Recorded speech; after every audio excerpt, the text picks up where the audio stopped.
Sales in February were up 0.3% compared to January levels. New listings in February were up 0.6% from February levels. Sales activity in February was up 0.3% compared to January.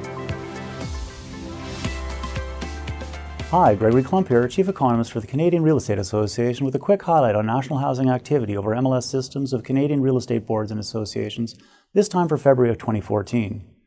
February sales rebounded in a number of markets where they were previously chilled by January's polar vortex, but even so, there was roughly an even split between the number of markets where sales rose and where they declined. As a result, national sales activity remained virtually unchanged in February, edging up just 0.3% from levels in January. This follows 5 straight monthly declines and leaves national activity 9.3% below the peak reached in August of last year. As for price trends, rebounding sales activity in some of Canada's busiest and expensive large urban markets continues to move the national average price. February's 10% year-over-year increase in the national average price is really a story about slower activity in some of Canada's most active and expensive large urban markets 1 year ago, which at that time caused the national average price to drop. This backstory was particularly clear this month, with Greater Vancouver having posted the biggest year-over-year rebound in sales activity by a large margin. February's price trends are likely to keep Finance Minister Flaherty on the lookout for more signs that the Canadian housing market is overheating as interest rates remain low for even longer.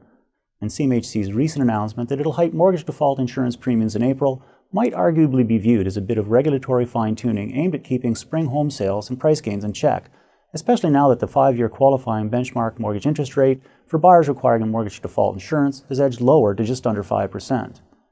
If so, the move is certainly a lighter touch than other regulatory tightening that might have been and still might be under active consideration. There's a lot more to say about the housing market in Canada, so if you want to know more, please visit CREA.ca, and better yet, talk to your local realtor about what's going on in the market where you live or where you might like to. I'll be back soon with more news of home sales activity over MLS systems of Canadian real estate boards, so stay tuned.